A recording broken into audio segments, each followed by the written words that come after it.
amanecer. Gracias, Señor, porque esto pasará y podremos decir: hasta aquí tú nos has ayudado, Señor. Vamos a salir fortalecidos y con músculos espirituales. Padre Santo, ayúdanos a aprovechar este tiempo de necesidad para poder predicarle a nuestros amigos, orar con ellos, levantarle los brazos, ayudarlos, Señor, dándole tu promesa y tu palabra. Oh Dios poderoso, glorifícate en medio de tu pueblo. Y en esta noche te queremos adorar. Y vamos a llenar tu trono de adoración, de alabanza, Padre, para que tú rompas esas cadenas, primeramente en nuestras vidas, y luego, Señor, rompas las cadenas de este virus. En tu nombre, Jesús, oramos y te adoramos y te damos gracias. Aleluya. Busque su Biblia, téngala ahí a la mano, porque pronto el pastor va a comenzar con el estudio. Busque su libreta para que anote lo más importante de este estudio y vamos a adorar juntos al Señor. Amén. Vamos a cantarle.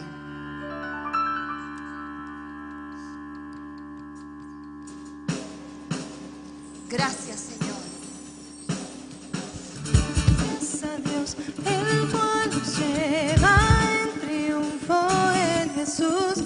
Gracias a Dios, el cual nos da victoria en Él, sí. Gracias a Dios, el cual nos lleva en triunfo en Jesús.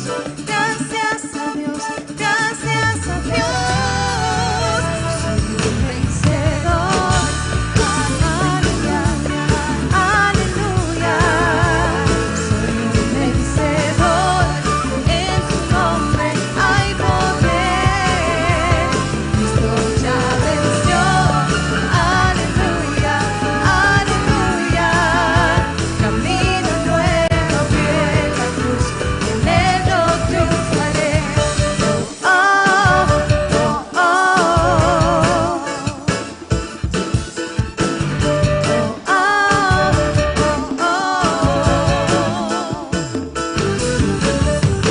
Gracias a Dios, el cual nos lleva en triunfo en Jesús. Gracias a Dios, el cual nos da victoria en Él, sí. Gracias a Dios, el cual nos lleva en triunfo en Jesús. Gracias a Dios, gracias a Dios. Soy un vencedor. Aleluya, aleluya. Soy un vencedor. En su nombre hay poder. Cristo ya venció. Aleluya, aleluya. Camino nuevo en la cruz. En él yo triunfaré. Oh, oh,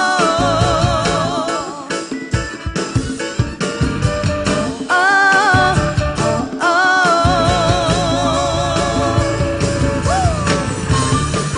Y confesamos que hay victoria en el nombre de Jesús. Iglesia, Él nos dará la victoria. Y lo confesamos así. Victoria tengo en él, pues en su nombre hay poder, poder. Victoria tengo en él, pues en su nombre hay poder. Soy más que un vencedor. Victoria tengo en él, pues en su nombre hay poder, poder. Victoria tengo en él, pues en su nombre hay poder. Soy más que un vencedor. Victoria tengo en él, pues en su nombre hay poder, poder. Victoria tengo en él, pues en su nombre hay poder. Soy más que un vencedor. Soy más que un vencedor. Oh, soy un vencedor.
Señor, te amo, te bendigo con todo mi corazón.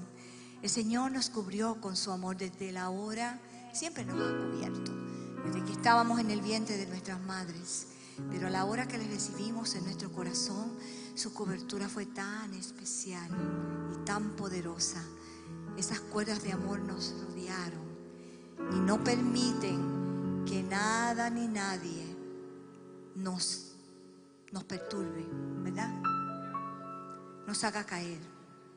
Así es que con ese amor, en ese amor del Señor confiamos.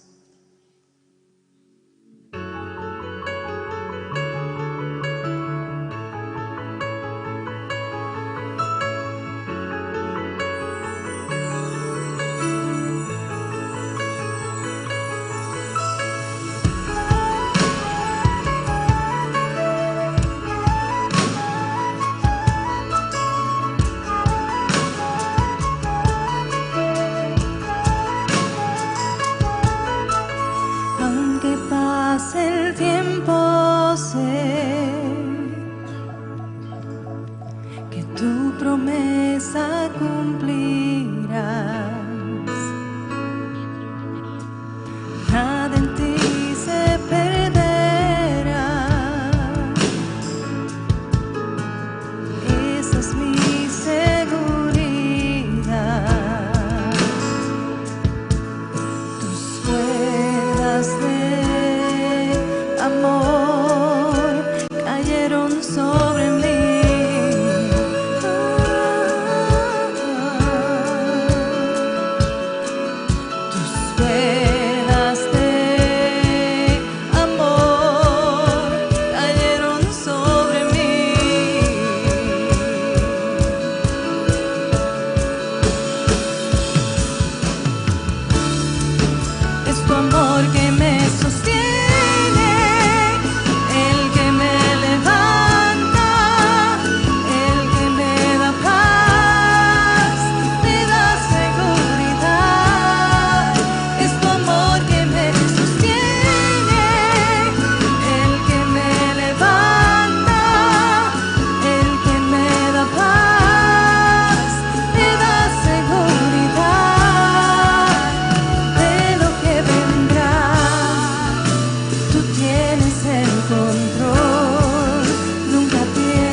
alegría poder adorar en el día de hoy.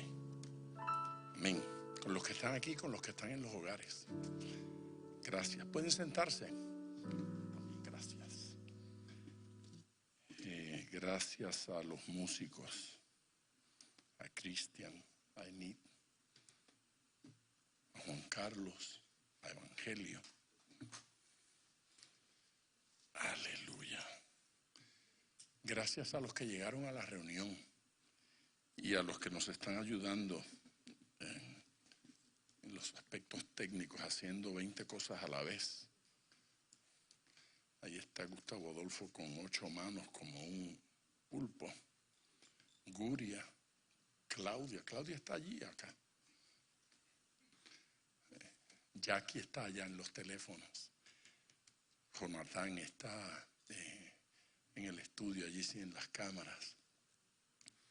Está tirando el culto y moviendo la camarita con un pie y con la mano acá. Gloria a Dios. Pues estamos felices. Amén. De servir a Cristo. Hay gente que por cosas menos que importantes que estas se mueven y van a reuniones en estos días y claro, se cuidan. Ahí en la entrada pusimos yo no sé cómo se llama eso. Sí, esta es la parte que, sí, la cosa esa, la pompa esa, un dispensador, esa es la parte, mire qué bueno, un dispensador de esa cosa de lavarse las manos. La idea es que cuando entre pueda hacerlo y si comete el error de ir y tocar a alguien, vaya corriendo allá y se lave. Y ya yo no sé a dónde vamos a llegar con todo esto, pero aquí estamos intentándola. Miami Beach, la ciudad de Miami Beach, ¿a qué hora es que tiene su toque de queda? A las 11. 11:59, no a las 12. Eso es Miami Beach. El condado entero, Miami-Dade. O la ciudad de Miami. Pero yo creo que Miami Beach era un poco antes. Sí, no, yo creo que es un poquito más temprano, pero no sé a qué hora. Yo creo que era a las 9, yo no sé si es a las 6. Por ahí averígüenme lo que es la ciudad de Miami Beach. A qué hora funciona la cosa allá. Pero la ciudad de Miami propiamente es a otra hora. Bueno, está todo el mundo con los teléfonos. ¿Cómo comienza el estudio bíblico si todo el mundo está buscándome la información? Usted mandó, dice, me acusó. Estamos bien. Gloria a Dios. Bienvenidos ustedes que están en sus hogares, listos para recibir el estudio bíblico. Y yo me siento feliz de poder lograr esto. Porque si tuviera que quedarme en casa y no tener contacto ninguno con los hermanos y no tener forma de continuar nuestros estudios bíblicos y nuestra relación, yo estaría doblemente angustiado. Estoy angustiado, pero no tan angustiado como si no pudiésemos tener esta reunión. Y si hacen toque de queda, lo hago en casa.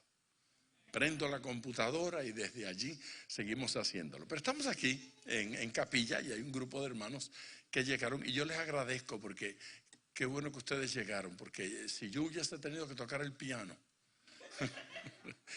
y cantar, yo no sé si quedaba alguien ahí conectado en el día de hoy, pero bueno. Gracias porque ustedes vinieron y gracias porque pueden decir amén. Digan amén para que sepan que es verdad que ustedes están ahí.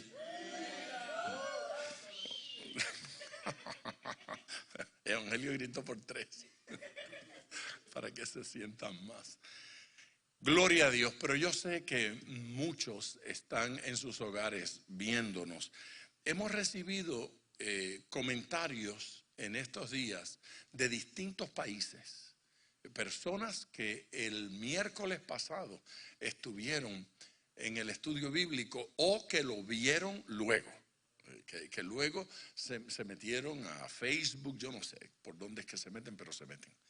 Y ven lo que queda allí grabado. Eso es una bendición tremenda. ¿Amén? Eso es una alegría extraordinaria. La semana pasada comenzamos a ver el Evangelio según Juan. Y apenas vimos los primeros 14 versículos. No se trata de que no nos dio tiempo. Se trata de que eso es exactamente lo que queríamos cubrir. Luego, con algunos otros capítulos, vamos a avanzar más. Vamos a cubrir más versículos y en ocasiones vamos a cubrir un capítulo entero. Pero en este primer capítulo decidimos tomar tiempo para comentar individualmente algunos de los versículos, porque son versículos que cada uno de ellos nos podría tener estudiando 2 o 3 meses, todas las semanas. Así es que realmente haber podido cubrir 14 versículos en el primer estudio bíblico fue un logro.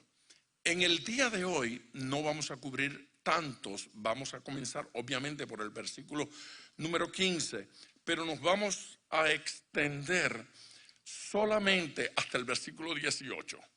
Así que no vamos a avanzar mucho. 15, 16, 17 y 18. Ahora, antes de ir a esos versículos, yo quisiera que fueran conmigo al capítulo 20, solo para ver algo. Leer la Biblia es todo un arte y es algo que se disfruta cuando uno lo hace con conciencia, con respeto y con actitud de devoción.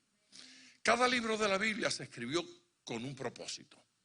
La Biblia tiene 66 libros. Se llama Biblia porque Biblia significa eso. ¿Sí? Biblia significa algo así como biblioteca, como libros, ¿sí? Como enciclopedia.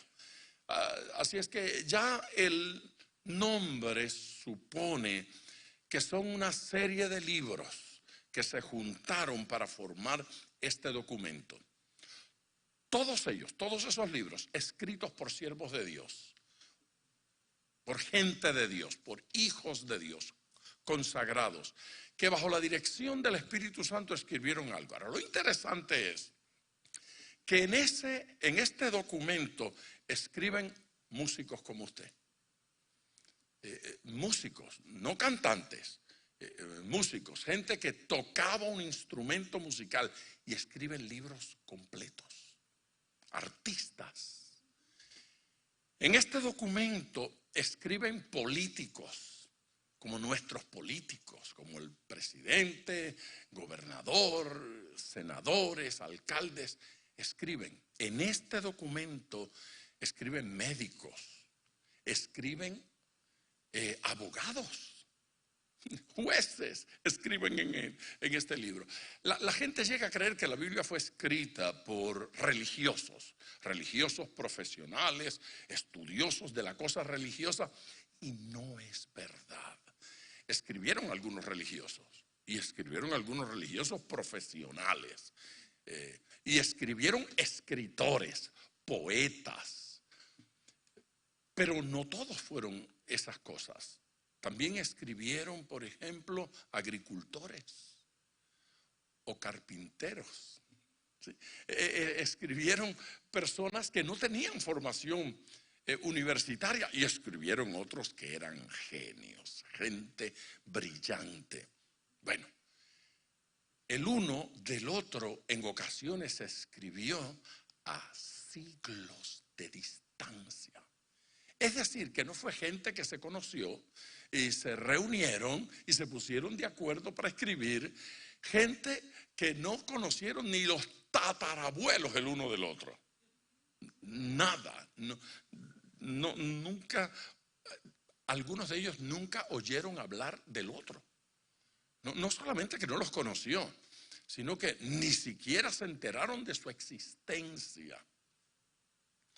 A esa distancia de tiempo, a esa distancia de cultura, a esa distancia de preparación, a esa distancia de todas las distancias que usted pueda pensar, psicológica, emocional, intelectual, a esa distancia se escribe este maravilloso documento y no hay contradicción en él. Ningún escritor contradice al otro aunque nunca leyó el documento que escribió el otro, aunque nunca lo tuvo en sus manos, aunque nunca lo vio, aunque nunca se enteró. Si lo hubiese tenido y sobre la base de aquel documento escribe otro, usted entiende que no se contradigan. Pero gente que no se vio, gente que no se conoció, gente que nunca leyó la profecía, el escrito, la doctrina, la historia que cuenta otro, y que no haya contradicción, eso dice que Dios estaba allí. Que la mano de Dios, eso convierte la Biblia en un libro único. Habiendo dicho eso, yo quiero que vaya conmigo al capítulo 20 del Evangelio de Juan, el que estamos estudiando, o el que hemos apenas comenzado a estudiar. En los últimos versículos de ese capítulo 20 nos dice cuál fue el propósito por el cual se escribió este libro. ¿Qué movió al apóstol Juan a escribirlo? ¿Qué quería lograr al escribir este libro? Eso nos va a revelar dos cosas. Bueno, en primer lugar, lo que había en el corazón de Juan y en el corazón de Dios. Pero en segundo lugar, lo que debe suceder en nuestro corazón cuando lo leamos. Y si cuando lo leo, eso no sucede en mi corazón, es porque no lo entendí. No lo leí en la actitud correcta. No lo leí en la actitud de vida. Así es que vamos allá, versículo 30. Hizo además Jesús muchas otras señales en presencia de sus discípulos. Eso significa que los capítulos anteriores han hablado de señales que Jesús hizo en presencia de sus discípulos. Pero además de las que están en esos previos 20 capítulos, hizo muchas más. Muchas otras señales en presencia de sus discípulos, las cuales no están escritas en este libro. Verso 31. Pero estas se han escrito para que creáis. ¿Qué debe suceder? Que creamos. ¿Y que creamos qué? Que Jesús es el Cristo. El propósito de Juan, el apóstol, en este caso el evangelista, el que escribe el evangelio, es que creamos que Jesús es el Cristo. Lo que él nos va a decir a nosotros en este libro no es que Jesús es el hijo de María, eso es verdad. Y que María era virgen cuando quedó embarazada, eso es verdad. Que estaba desposada con un hombre llamado José, todo eso es verdad. Y que tenía varios hermanos y que era carpintero. Pero Juan no escribe para decirnos Jesús es el carpintero. Juan no escribe para decirnos Belén es la ciudad escogida para que Juan naciera. Él no escribe para eso. Él escribe para que usted sepa que Jesús es el Cristo. Aleluya. Aleluya. Para que creáis que Jesús es el Cristo, el Hijo de Dios, no el hijo de José, el Hijo de Dios. Y para que creyendo tengáis vida en su nombre. Así es que es un documento evangelístico. Es un documento que va a presentar a la persona de Jesucristo y pretende que nosotros creyendo seamos salvos. ¿Cuántos ya creen en Jesús como el Hijo de Dios? Así es que el deseo de Juan se va a cumplir en todos nosotros. Los aquí reunidos, los que me ven a la distancia, se va a cumplir ese propósito. Ven. Viendo y entendiendo eso, vamos a nuestros versículos del día de hoy. Vamos a los versículos 15 al 18. Los leo primero y luego trabajamos con ellos. Juan dio testimonio de él y clamó diciendo: este es de quien yo decía, el que viene después de mí. Perdónenme, este Juan que menciona aquí es Juan el Bautista, no Juan el escritor del Evangelio. Y en eso tenemos que tener cuidado, porque a menudo, como es Juan el autor y es Juan el Bautista, de repente uno se puede confundir y decir, ¿qué Juan es el que está hablando aquí? Bueno, Juan el Bautista dio testimonio de él, y cuando dice de él, no está diciendo de sí mismo, sino de Jesús. Y clamó diciendo: este es de quien yo decía, el que viene después de mí es antes de mí. Suena contradictorio. El que viene después de mí es antes de mí, porque era primero que yo, porque de su plenitud tomamos todos, y gracia sobre gracia. Pues la ley por medio de Moisés fue dada, pero la gracia y la verdad vinieron por medio de Jesucristo. A Dios nadie le vio jamás. El unigénito Hijo que está en el seno del Padre, Él le ha dado a conocer. Aleluya. Ok, vamos a trabajar con estos versículos. Me parece que lo primero que debemos hacer es entender que Juan el Bautista era mayor que Jesús. Elizabeth, la mamá, estaba embarazada cuando apenas María, la madre de Jesús, queda embarazada. El cálculo de algunos es que Juan el Bautista era aproximadamente unos 6 meses. Yo no voy a discutir ese tema. Eso para mí tiene ninguna importancia. Pero de alguna forma era mayor, 5 meses y medio, 6 meses y un cuarto, qué sé yo. Lo cierto es que Juan el Bautista era mayor que Jesús.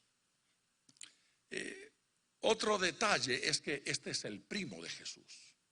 Es el primo hermano de Jesús.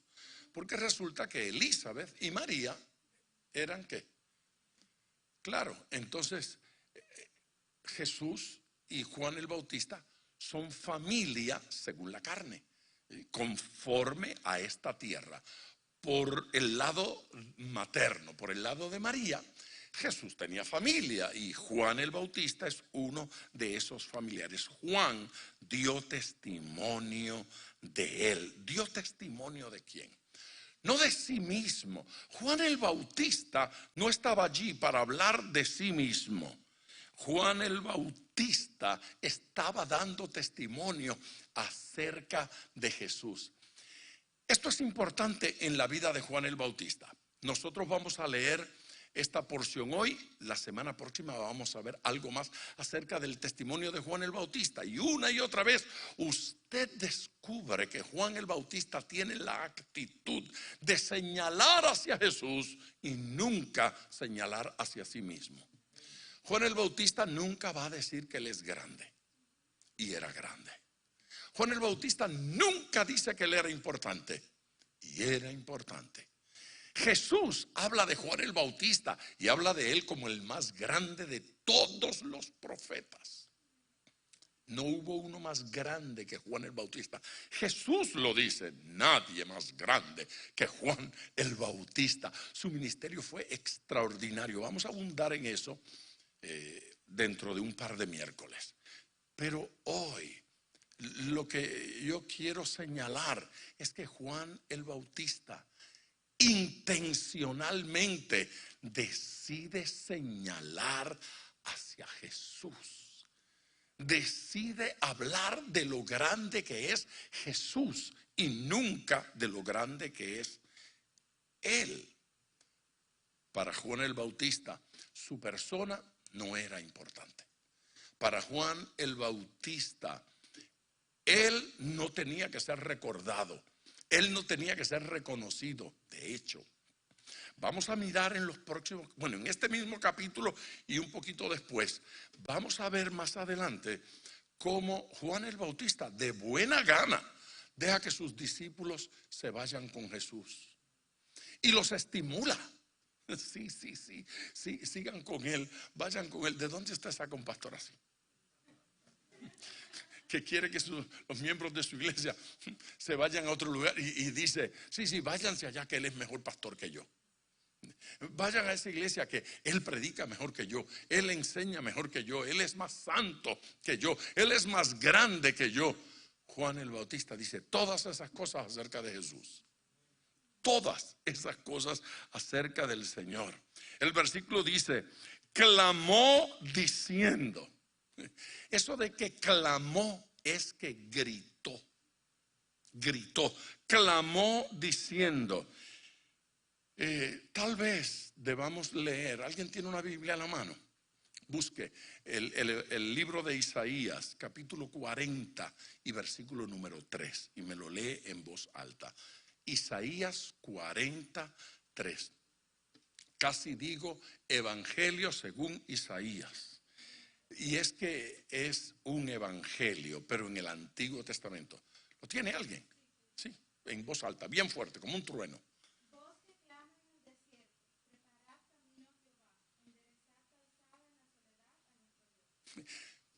El libro de Isaías no solo profetiza directamente acerca de Jesús, pero profetiza acerca de lo que estaba sucediendo en aquellos días y habla de Juan el Bautista, señala a Juan el Bautista y dice que él es una voz que clama, que grita en el desierto.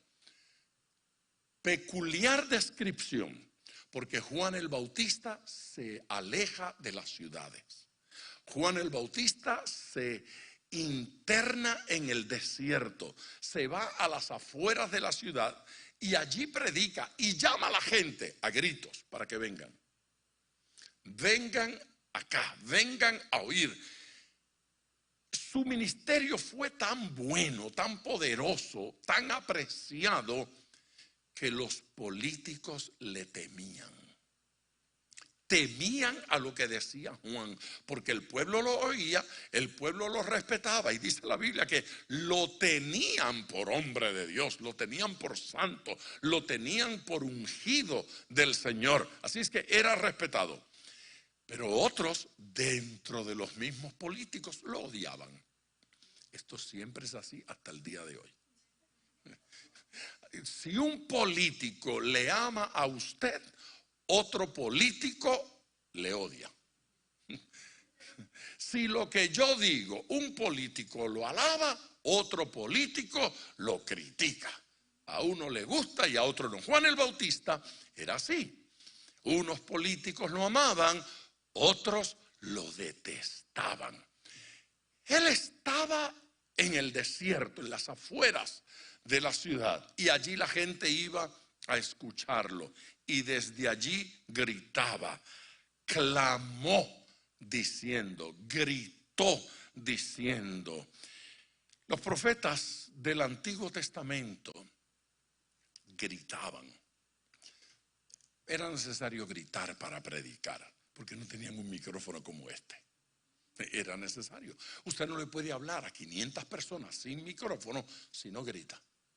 Y ellos le hablaban a veces a varios miles. Así es que es de entender que hombres como Juan el Bautista y como Jesús y como Pedro y como Pablo debían tener un tremendo vozarrón y una garganta muy bien educada, no como la mía.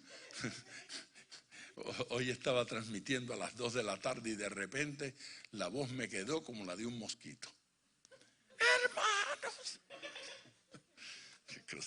Bueno, para que lo digan ustedes a mis espaldas, lo digo yo desde el púlpito. Me quedé sin voz. Dios del cielo. A mí me parecía ver por la cámara a Evangelio diciendo una pastillita, pastor. Una pastillita para.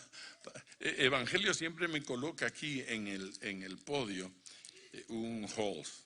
porque él sabe que de vez en cuando esta garganta falla. Y cuando falla, yo disimuladamente digo, perdonen que haga esto. Y la meto allí. Y entonces eso me suaviza la garganta. Pero no estaba Evangelio aquí hoy a las 2 de la tarde. Pero Evangelio, hoy voy a dejar la pastillita aquí para mañana, por si acaso. Voz que clama en el desierto. Era un gritón. Tenía potencia para hablar. No solamente en el sentido de decibeles, pero hay gritos que no tienen que ver con el volumen, que tienen que ver con el contenido. Y el mensaje de Juan el Bautista era un grito a la conciencia. El mensaje de Juan el Bautista llamaba al corazón y lo llamaba con cierta violencia. Los predicadores, los profetas del Antiguo Testamento gritaban mostrando al pueblo sus pecados. Juan el Bautista grita mostrando al pueblo el Salvador. Esto es importante. Es importante porque Juan el Bautista no está simplemente diciéndole a la gente, ustedes están mal, les está diciendo cuál es el camino para estar bien. Observe usted que lo que Juan el Bautista va a gritar en los próximos versículos es, este es el Cordero de Dios que quita el pecado del mundo. Este es el verdadero Cordero. Este es el sustituto por ustedes. Así es que el grito de Juan el Bautista presenta a Jesús. Amén. No mostraba al pueblo simplemente sus pecados, pero Juan el Bautista mostraba el Salvador. Grita con convicción. Juan el Bautista grita como quien sabe realmente cuál es la verdad. Juan el Bautista no titubea. Juan el Bautista nos dice cuál es el mensaje, quién es el Salvador, y lo dice como que él cree en ese mensaje para él, como que él cree en ese Salvador para él. Juan el Bautista no es como esa persona que dice, esto es bueno pero yo no lo practico. Me gusta pero no me meto mucho. Juan el Bautista dijo, me meto mucho, me meto hasta más arriba de la cabeza. Sin decir el nombre, yo estaba en Ecuador predicando y en el hotel me encontré a un cantante muy famoso, muy famoso. Entonces nos sentamos a conversar y él comenzó a argumentar razones por las cuales él no se convertía. Razones por las cuales él no creía en Jesús, razones por las cuales él no creía en la iglesia. Y yo estaba escuchando y cuando él me daba la oportunidad, yo intentaba responder alguna de esas cosas. En algún momento Dios me dio ciertos argumentos para él. Y él, mirándome a los ojos como aquel que juraba, mirándome a los ojos, preguntó, ¿usted está 100% seguro de lo que me está diciendo? Yo le dije, yo estoy 100% seguro de lo que le estoy diciendo. Y dijo, pues si eso es verdad, entonces un día yo me voy a convertir. Y ese día yo lo voy a buscar a usted, no importa donde usted esté. Y yo voy a caminar con usted. Y yo voy a cantar lo que usted predica. Y yo dije eso que dijo Claudia. Yo dije, wow, estoy hecho. Con este famoso, los estadios se van a llenar en todas partes. El único problema es que yo tenía 18 años ese día. Hoy tengo 63. Todavía no se ha convertido. Todavía no ha llegado. ¿Sabe por qué?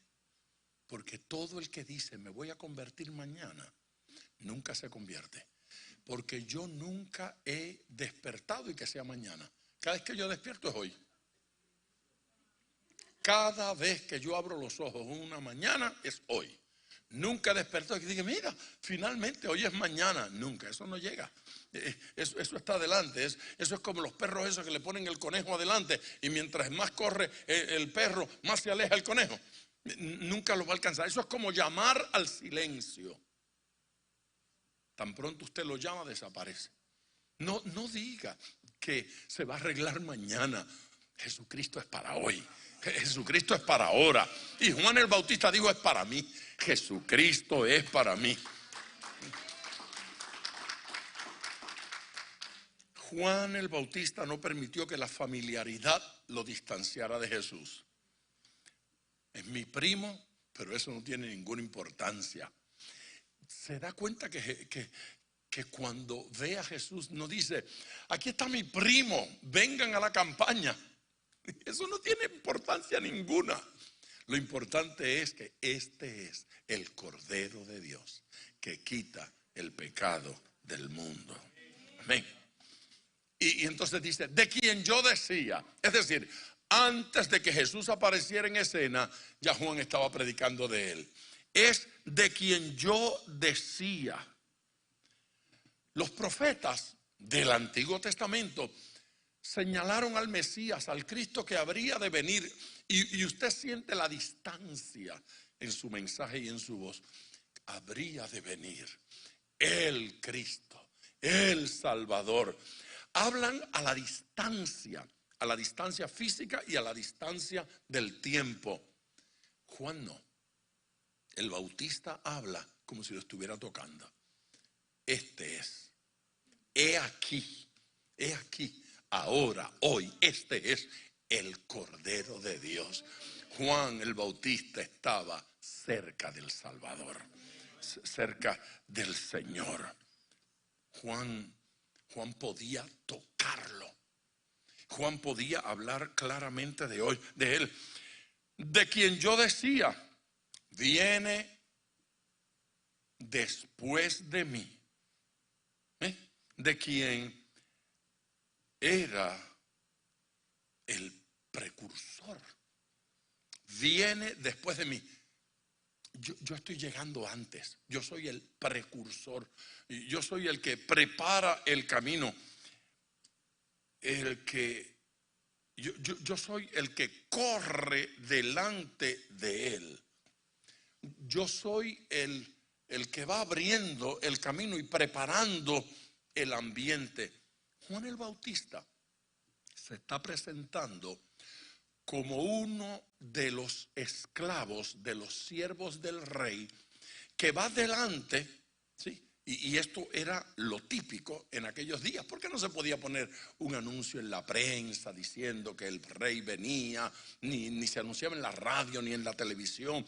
No había internet para enviarlo y decir voy en camino. No, lo que se hacía era que el rey salía para una ciudad y entonces delante del rey iba un hombre corriendo delante, llegaba a las ciudades y decía que el rey está entrando, el rey viene llegando, prepárense. Entonces la gente sacaba de la calle a los niños, quitaban las bestias, limpiaban rápidamente, porque el rey venía entrando. Juan el Bautista se presenta a sí mismo de esa forma. Yo soy el que corre delante, yo soy el precursor, yo soy el que está anunciando Cristo.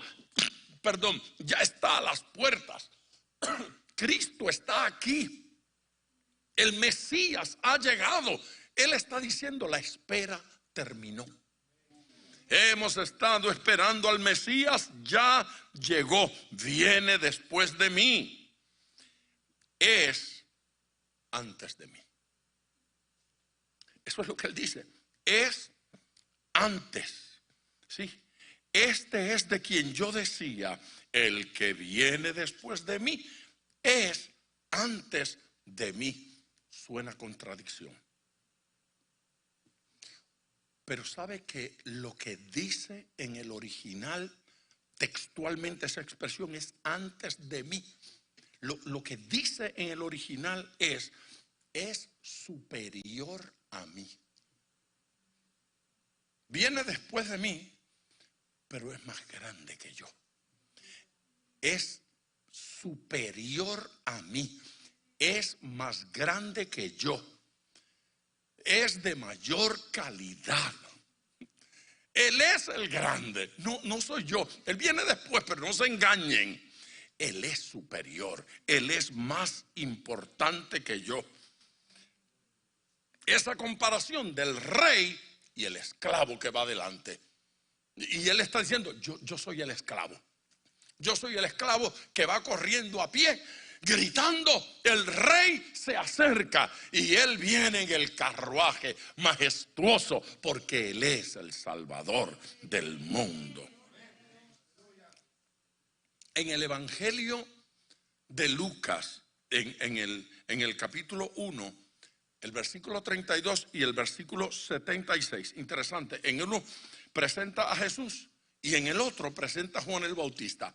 Y el que presenta a Jesús dice, Jesús, Hijo del Altísimo. Y el próximo presenta a Juan el Bautista y dice, Juan, profeta del Altísimo. Los dos son del Altísimo en Lucas 1, pero no lo busquen, ya yo se los leí. El uno dice que Jesús es el Hijo del Altísimo. Y acerca de Juan dice, es el profeta del Altísimo. Los dos son de Dios. La diferencia es que el uno es el Hijo. El otro es profeta. El uno es la esencia misma, el otro es el anunciador. Anuncia al que viene. Juan sabía distinguir, sabía reconocer honra, sabía reconocer honor. Juan el Bautista sabía dar gloria al que merecía la gloria, dar honor, honra y gloria al Señor. ¿Sí? Preferencia a Jesús sobre él. Dar preferencia a quien la tenía, a quien la merecía, a quien era el grande. Amén. Todo ministro del Señor debe aprender esto. Todo hijo de Dios debe aprender esto. Todo predicador debe aprender esto. Todo pastor debe aprender esto. Todo el que canta, todo el que enseña, todo el que se para frente a alguien, todo el que utiliza un micrófono o pretende ser oído, tiene que aprender esto. Porque este micrófono tiene un solo propósito: darle gloria a Dios. Ve, el propósito de un ministerio no es proyectar a un hombre ni a un gran predicador, es proyectar a Jesús. Si cuando una persona sale de un culto, sale con la impresión de que ese pastor es extraordinario, no se logró el propósito. El propósito es que la gente salga de la reunión testificando: Jesucristo es maravilloso. Amén. Juan el Bautista prefirió honrar los propósitos de Jesús sobre los suyos propios, los intereses de Jesús sobre los personales. Todo hijo de Dios y todo ministro debe aprender este principio, porque era primero que yo. Así dice, ¿no? Porque era primero que yo. Ok. En cuanto a tiempo, Jesús era primero que Juan. No en cuanto a tiempo terrenal, porque en cuanto a tiempo terrenal, Juan había nacido antes. Pero lo que está diciendo este versículo es que Jesús es Dios eterno y que ha sido Dios desde siempre. Juan está diciendo: yo todavía no existía ni en el vientre de mi madre y ya Él era. Entonces la biología dice: no, Jesús fue concebido después. Sí, en lo terrenal. Pero Juan nos está diciendo: Él es eterno, Él es antes que yo, Él es Dios mismo, antes que Juan y antes que Abraham. Él era. En el capítulo 8 de este libro y el versículo 58, Jesús le dijo: de cierto os digo, antes que Abraham fuese, yo soy. ¿Por qué Jesús hace ese comentario? Bueno, porque los religiosos, los judíos, le dicen a Jesús: tú ni siquiera tienes 50 años y pretendes que has visto a Abraham. Y Jesús les contesta: porque antes que Abraham fuese, yo soy. Abraham, que había nacido siglos antes, todavía no había nacido y ya yo era. Jesucristo le está haciendo consciente a los judíos de su preexistencia. Les está enseñando que la venida del Cristo, del Mesías, no es otra cosa sino la encarnación del Verbo eterno. Y Juan está utilizando la terminología: el Verbo fue hecho carne y habitó entre nosotros y vimos su gloria. Aleluya. Esto es poderoso, por favor, diga gloria a Dios. Así es que en cuanto a tiempo terrenal, Juan era primero. En cuanto a eternidad, Jesús era primero. Pero el pasaje dice algo más que eso. Preste atención, por favor. En cuanto a honra, también hay una distancia enorme. Jesús es el Señor. Juan el Bautista se está presentando a sí mismo como un esclavito. Ni siquiera como un esclavo. Ni siquiera como un gran siervo. Ni siquiera como el siervo que va caminando junto al rey, lo defiende y lleva la espada. No, él no se está presentando a sí mismo como alguien a quien el rey necesita. Está presentándose como uno de menor talante que va corriendo allá. Él no estaba interesado en darse gloria. Su único interés era dar gloria a aquel que venía a salvar al mundo. De gloria a Dios. Vamos al versículo 16. Nos hemos quedado en el versículo 15, pero vamos al 16. Yo les dije que la razón por la cual tomábamos pocos versículos en este capítulo no era porque quisiéramos simplemente ir poco a poco, es porque no importa con cuánta velocidad vaya, cubrir estos versículos es cosa impresionante. El evangelista Juan retoma la palabra en el versículo 16. En el versículo 15 estamos oyendo a Juan el Bautista. Pero cuando cambiamos al versículo 16, esto es importante. Ahora nos va a hablar el escritor, el autor del libro, el que está escribiendo el libro. Él personalmente se va a comunicar con nosotros. Entonces, es él quien, así que leamos esto corrido. Juan dio testimonio de él y clamó diciendo: este es de quien yo decía, el que viene después de mí es antes de mí, porque era primero que yo. Sigue hablando ahora Juan, el autor, el evangelista, el apóstol. Porque de su plenitud tomamos todos, ¿qué dijo? Y gracia sobre gracia. De su plenitud tomamos todos y gracia sobre gracia. Tomamos todos. Podría traducir también recibimos todos. De su plenitud. Alguna versión traduce de su abundancia. De su plenitud, de su abundancia tomamos todos. Juan, el apóstol, se incluye. No dice toman todos, dice tomamos. Todos recibimos de la abundancia de él. Es como si estuviera de alguna forma diciendo: no lo juzguen por el tamaño físico.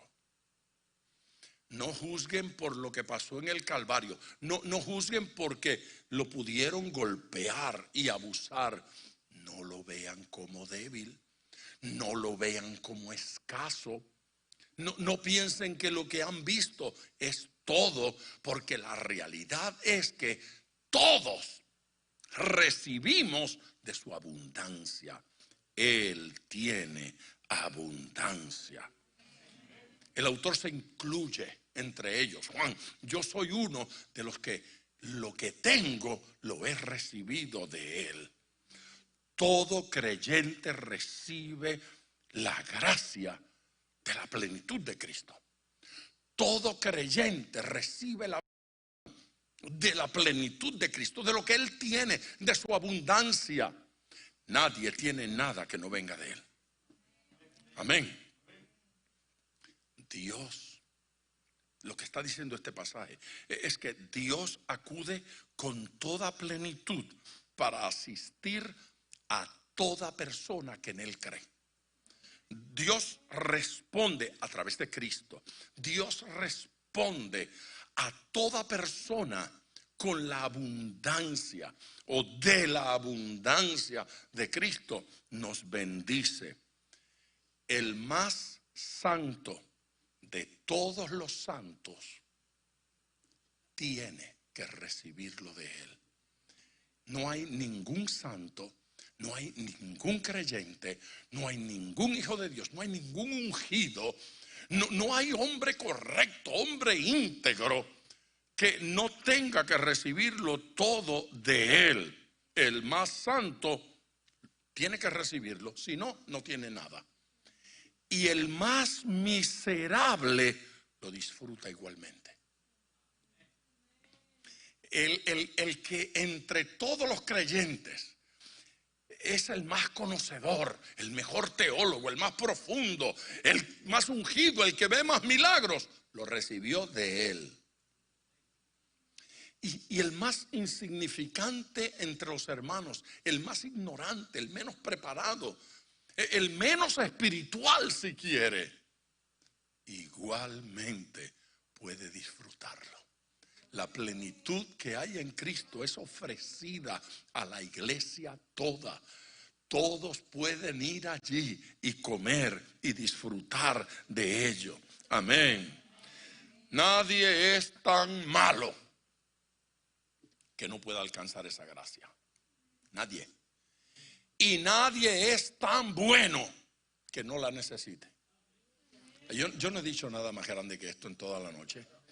Nadie es tan bueno. Amén. Nadie que no la necesite. Nadie es tan malo que no pueda accesarla, que no pueda alcanzarla. Esta gracia y esta plenitud de Dios es para todos.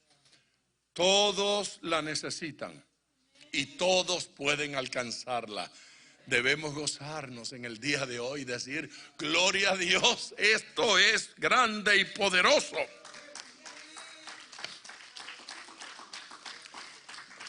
Ese versículo termina con una expresión: y gracia sobre gracia. Gracia sobre gracia. Está diciendo claramente que todo es de gracia. Gracia sobre gracia. Gracia es, a menudo usted escucha la expresión, favor no merecido. Gracia es buena voluntad de Dios para los hombres, buena voluntad de Dios para nosotros, gratuita. El buen deseo de Dios para usted, la bendición de Dios para usted, gratuitamente. Pero cuando ahí dice gracia sobre gracia, no está diciendo una gracia que aplasta a otra. Está diciendo que la gracia de Dios viene en oleadas. Eso me gusta. Lo voy a repetir porque usted no se emocionó demasiado como yo cuando lo vi. Viene en oleada. La gracia no es solo la bendición de la salvación. Es la bendición de la salvación, es la bendición de la sanidad, es la bendición de la prosperidad, es la bendición de la paz, es la bendición de Dios. Una sobre otra, gracia sobre gracia. Este oleaje de gracia no se acabará. no tiene fin. Dios tiene misericordia de nosotros. Son continuas, pues, nuevas son cada mañana. Amén. Sus misericordias, sus bendiciones, sus gracias, su favor para con nosotros, nuevas son, perdón, cada mañana, como el amanecer. Hermoso, cada mañana. Usted lo puede ver cada mañana y no aburre. Yo tengo una ventana en mi cuarto que da hacia el este y tengo otra que da hacia el oeste. Ninguna aburre. Usted puede mirar hacia el este cada mañana y ver salir el sol y no se parece al de ayer. Y puede verlo ponerse al oeste cada tarde y no se parece al de ayer. Las bendiciones de Dios, la gracia de Dios viene en oleadas. Amén. Una tras otra. Usted se para a la orilla del mar de Dios y llega una. Y todavía no terminó de disfrutar esa cuando viene la otra. Sí. Ay, pastor, pero ¿y dónde es que usted vive que disfruta eso? No, ¿dónde usted vive que no lo ve? Porque Dios le está bendiciendo a usted todos los días. La diferencia es que algunos lo ven y otros no lo ven. Unos se enteran y se emocionan y otros creen que se lo merecen. Dígame si le ofendí. Versículo 17. Vamos al 17. Pues la ley por medio de Moisés fue dada. ¿Sí? Paréntesis, yo tengo que preguntar algo. Déjenme volver a este versículo. Cuando ese versículo 16 dijo, porque de su plenitud tomamos todos y gracia sobre gracia. ¿Usted pensó que de ese poquito de versículo se podía decir tanto? Ese poquito de versículo, ese versículo tan cortito, tiene material para que sigamos hablando varias semanas.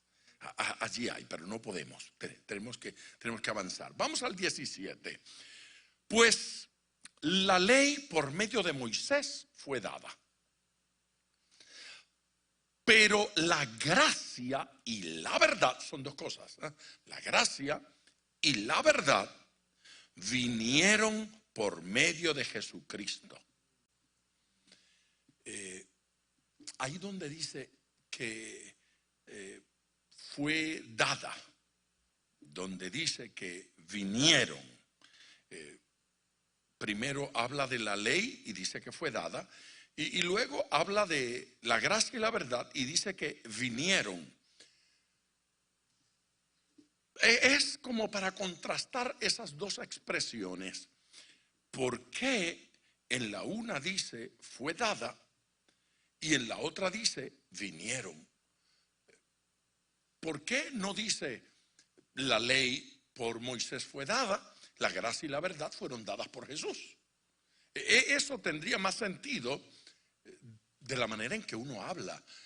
Pero de la manera intencional que Juan escribe, Juan quiere que usted vea la llegada de la ley como una cosa y la llegada de la gracia y la verdad como otras. Juan quiere que usted vea lo que hizo Moisés como una cosa y lo que hizo Jesús como otra. A propósito, aun cuando en este versículo dice claramente que la ley vino por medio de Moisés, la carta a los hebreos dice que fue por mediación de ángeles. Así es que vino de Dios a través de ángeles.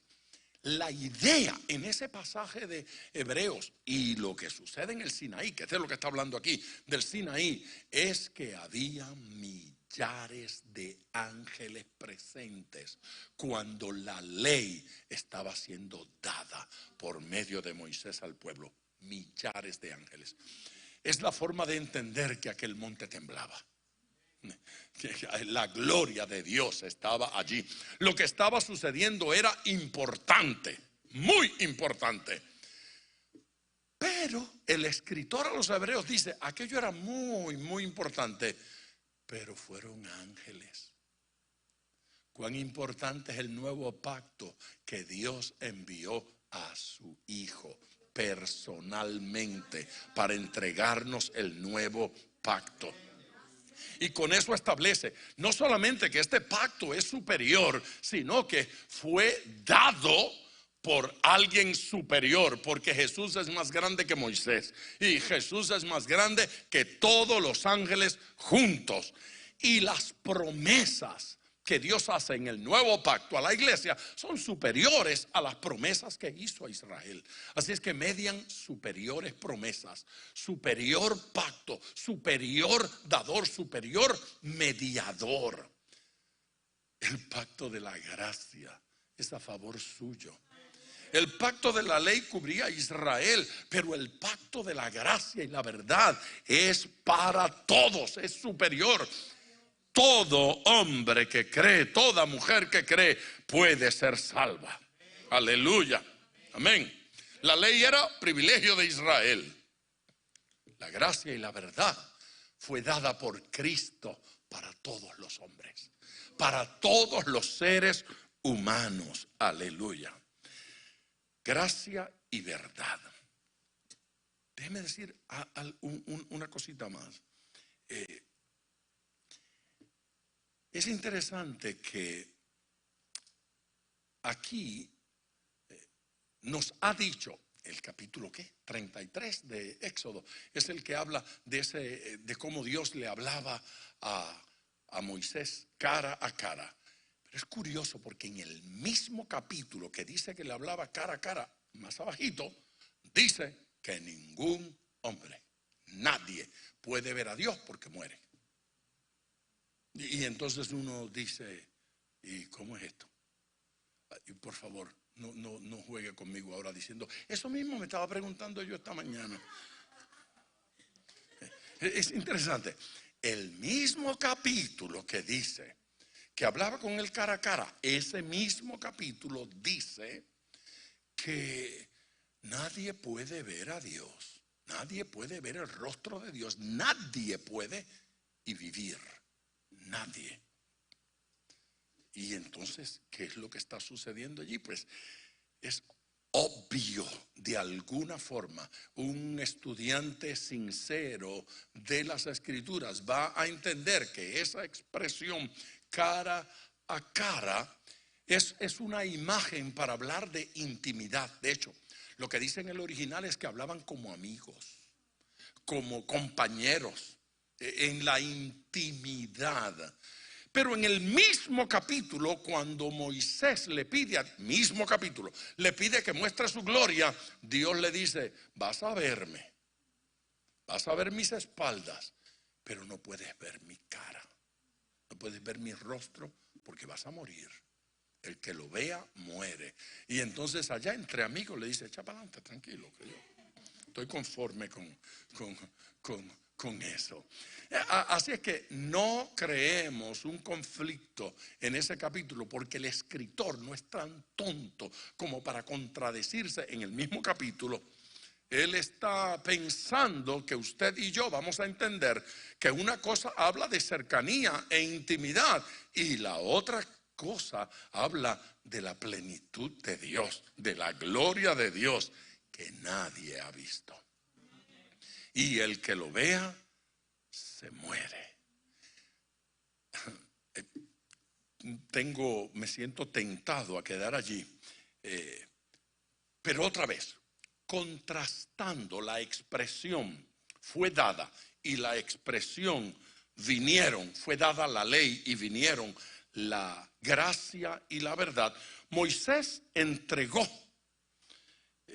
siendo un transmisor, él es un cartero que llevó y entregó. Aquí está la ley, pero la gracia y la verdad no sucedió así. La gracia y la verdad, ellas vinieron como diciéndonos que es la personificación misma de Cristo. Gracia y verdad no se pueden recibir fuera de Jesús. Gracia y verdad no están aparte. Gracia y verdad no es un regalito que Él nos hace. Ve, usted no recibe la gracia y la verdad aunque no reciba a Cristo. No sucede. Cristo es la expresión misma de la gracia. Amén. Quien recibe a Cristo recibe la gracia. Usted no puede tener a Cristo y estar equivocado. Y usted no puede tener la verdad y no tener a Cristo. Está diciendo, vienen la gracia y la verdad, vienen porque soy yo. Está diciendo Jesús, soy yo mismo. Aleluya. Amén. En Jesucristo se cumplieron todas las promesas del Antiguo Testamento. Todas se cumplieron en Él. Déjeme decir dos cosas más acerca de esto y nos vamos de allí para terminar. Dos cosas más acerca de ese versículo. La primera, gracia es fin de las obras, porque es por gracia, no por obras. Así es que la gracia, la misericordia de Dios es el fin de las obras. Usted no tiene que hacerse salvo, Jesucristo le hace salvo. Fin de las obras. Amén. Y la verdad es fin de las sombras. ¿Y de qué estoy hablando cuando digo fin de las sombras? Israel nunca vio el cielo mismo, vio sombra de aquello. Sombras, algo que representaba el cielo, algo que representaba gracia, algo que representaba bendición, algo que representaba el pan del cielo. Fíjense que Israel recibe en el desierto el pan del cielo. ¿Lo recuerdan? Se llamaba maná y lo comían. Entonces Jesús luego cuando lo explica dice, pero ustedes no comieron el pan del cielo, ahora es que lo van a comer. Yo soy el pan que descendió del cielo. Yo soy el pan. Aquello era sombra de lo que habría de venir. Israel adoraba en un lugar que tenía tres espacios, uno que se llamaba el lugar santísimo, uno que se llamaba el lugar santo y la parte de afuera que se llamaba el atrio. En cada uno de esos lugares se tenían distintas ceremonias, pero al lugar santísimo solo podía entrar el sacerdote después de haber hecho sacrificios por él y ser santificado. Entonces podía entrar una vez al año con sacrificios y con sangre y con todo. Bueno, entonces ese lugar era tipo del cielo, pero no era el cielo mismo. Jesucristo muere en el Calvario para que usted tenga acceso al cielo mismo. Al cielo, no al lugar santísimo del tabernáculo ni del templo, sino al cielo mismo. Aquel tabernáculo era una sombra, el cielo es otra realidad. Amén. Aquellas manifestaciones, una nube de día, una columna de fuego de noche. La una nos protegía del sol, la otra nos alumbraba en la noche. Pero Dios no es una columna de fuego. Dios no es una nubecita. Dios no es un humito. Dios es mucho más que eso. Así que lo que nos está diciendo el pasaje, cuando usted conoce a Cristo, conoce a Dios mismo. Israel solo tenía sombra. La gracia terminó con los sacrificios. La verdad terminó con las sombras. En la gracia usted recibió el favor de Dios. Aleluya, gratuitamente. Cuando recibe la verdad, recibe la esencia misma de las cosas. Que Cristo viene a morar a su corazón. Y que el Espíritu Santo hace de su cuerpo el templo del Espíritu. Alguien que le dé gloria a Dios. La religión tiene cuadros. La iglesia tiene una persona. La religión besa un crucifijo. La iglesia del Señor, el creyente, el Hijo de Dios, lo abraza a Él mismo y tiene una relación personal con Él. Déjeme terminar en el minuto que me queda. 2-3 minutos me quedan. Versículo 18, el último versículo por hoy. A Dios nadie le vio jamás. ¿Cómo fue? ¿Y qué pasó con Moisés? Eso ya se los expliqué. No me quiero quedar allí. A Dios nadie le vio jamás. Solo hay uno que lo vio. El unigénito Hijo. Amén. Otra vez, el unigénito Hijo que está en el seno del Padre. Él le ha dado a conocer. Usted conoce gente que fue al cielo y que vio a Dios y habló con él cara a cara y estuvieron juntos y son panitas íntimos. Bueno, este pasaje dice: a Dios nadie le vio jamás. Y doña Petra, que va semanalmente al cielo, a Dios nadie le vio jamás. ¿Sí? ¿Cómo quiere que se lo repita? A Dios nadie le vio jamás. Déjeme mirar a la cámara. Mire para acá. No invente. Ya le dije. No inventen. A Dios nadie le vio jamás. Vea el trono, vea el cordero, vea las espaldas, vea todo lo que usted quiera.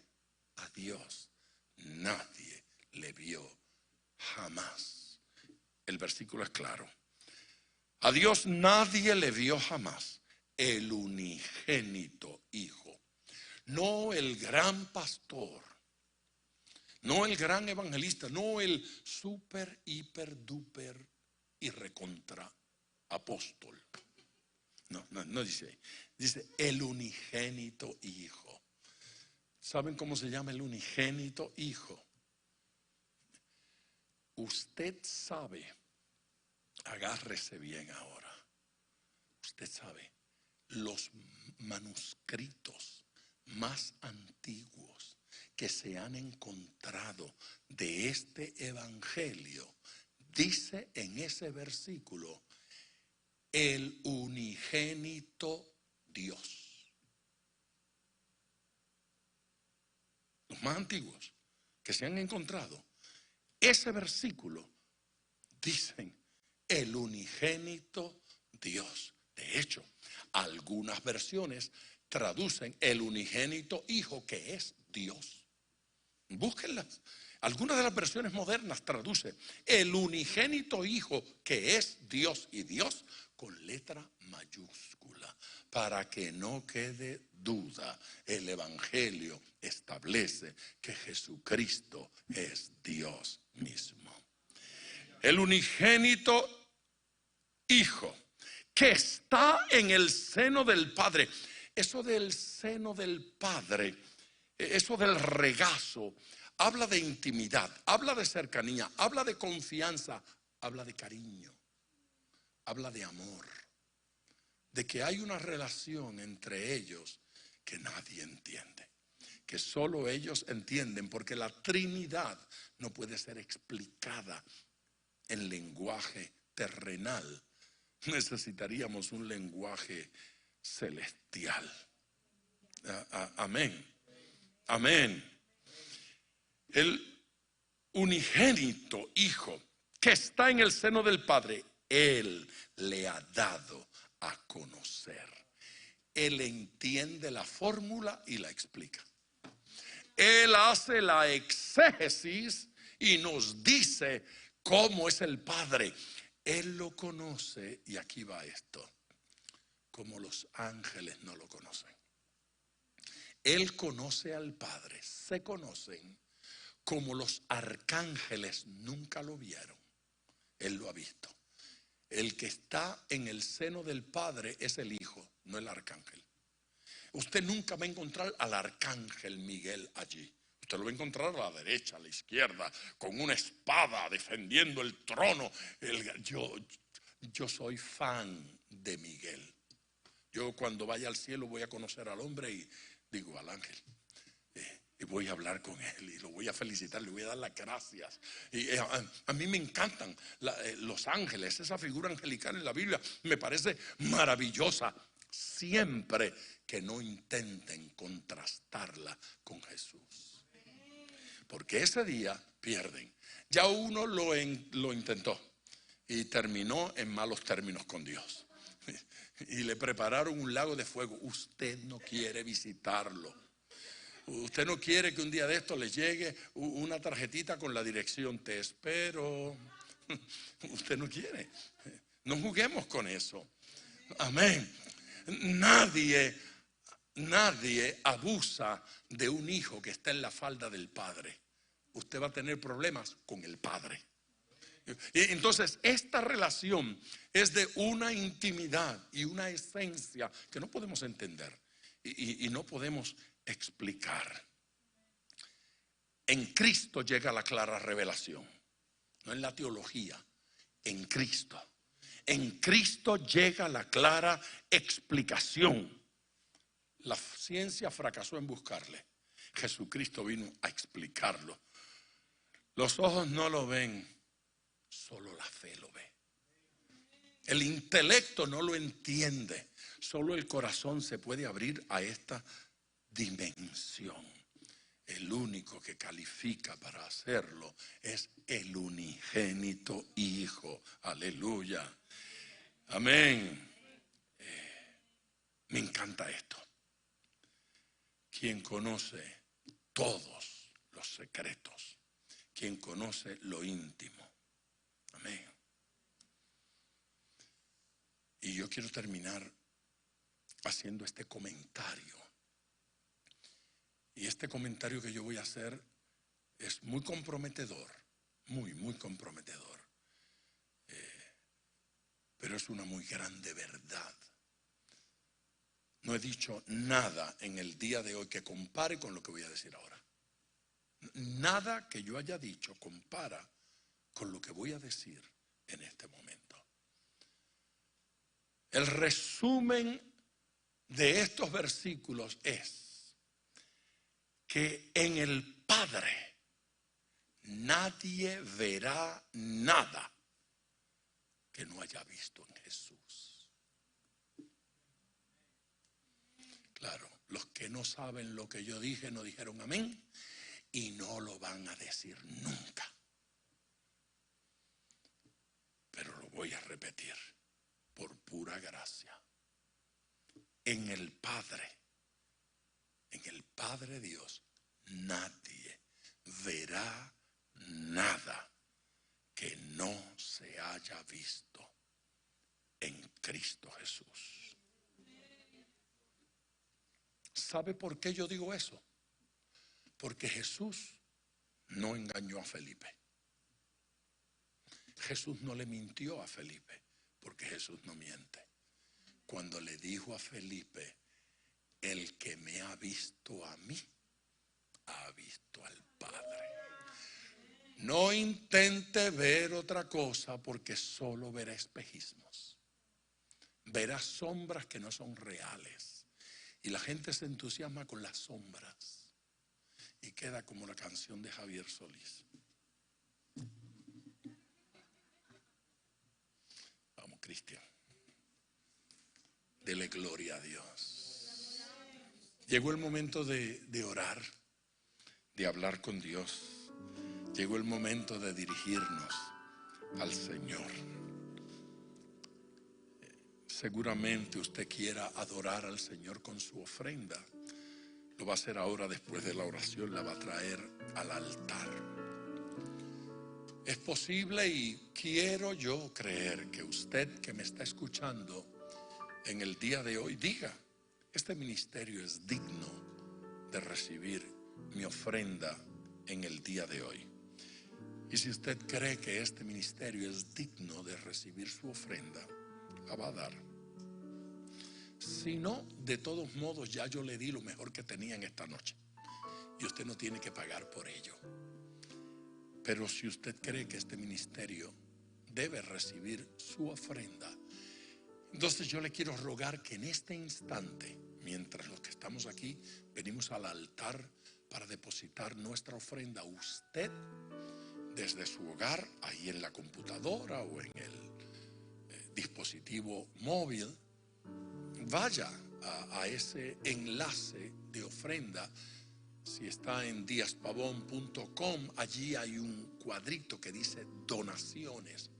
abra ese cuadrito. Puede donar en Facebook o en YouTube o en nuestra página. Donaciones, su ofrenda. Vaya allí, apriete, llene, coloque su tarjeta y haga su donación. Vivimos bendiciendo a cientos y cientos, no exagero cuando digo a miles y miles de confinados a quienes entregamos Biblias del pescador. Seguimos apoyando el trabajo con las niñas en el Perú, que Juan José y Marjorie, que nos están viendo ahora mismo allá en el Perú, están realizando. Estamos orando por ustedes. El trabajo que a través de la hermana Coralia se hace con los niños en Nicaragua. Se les da a muchos niños comida diariamente, un buen almuerzo para que se sostengan, y se les educa y se les prepara. Seguimos haciendo ese trabajo. Las cruzadas continúan, las campañas evangelísticas, los seminarios en tantas partes. Así es que si usted quiere ofrendar en el día de hoy, vaya allí y dé su ofrenda, y sea generoso al ofrendar en el día de hoy. La gente de Puerto Rico siempre preguntan que si pueden ofrendar por ATH móvil. El resto del mundo no sabe de lo que se trata, porque eso es algo que se hace en Puerto Rico. Pues los que están en Puerto Rico y quieren enviar su donación a través de ATH móvil, le voy a dar el número para que lo hagan ahora. Es el 939-213-3140. Anótelo. 939-213-3140. Voy a orar con ustedes y vamos a dedicar de una vez nuestras ofrendas al Señor. Estén de pie conmigo para hacerlo. Si usted no se ha comunicado con nosotros ya y quiere llamar para pedir la oración, el número para la oración es el 305-228-9697. 305-228-9697. Cualquier comentario, hágalo a través de ese número o escríbame a la dirección electrónica que les doy: biblia@diaspavon.com. Díaz con Z y Pavón con B de Biblia. Es biblia@diaspavon.com. Un anuncio antes de irnos. El viernes tenemos concierto.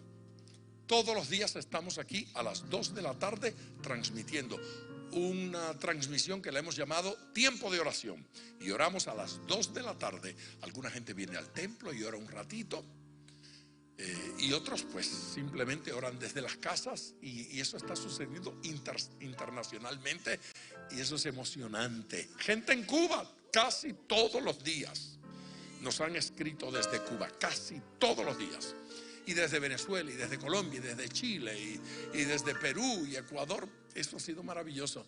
Y Centroamérica y México, y obviamente de muchas partes en los Estados Unidos, Puerto Rico y el Caribe. La experiencia ha sido maravillosa. Vamos a continuar todos los días a las 2 de la tarde. Y el lunes dimos inicio a un ayuno de 21 días. Y se está uniendo gente de distintos países para ayunar con nosotros. La experiencia es linda. Así es que fíjese bien, la hermana Jackie está haciendo el listado. Jackie es mi secretaria, y está haciendo una lista para cada día. Quienes están ayunando lunes, quienes están ayunando martes, quienes están ayunando miércoles. Escoja usted el día en que va a ayunar, y ojalá y escoja más de uno para que nos acompañe. Y se va a repetir durante las 3 semanas. 21 días de ayuno.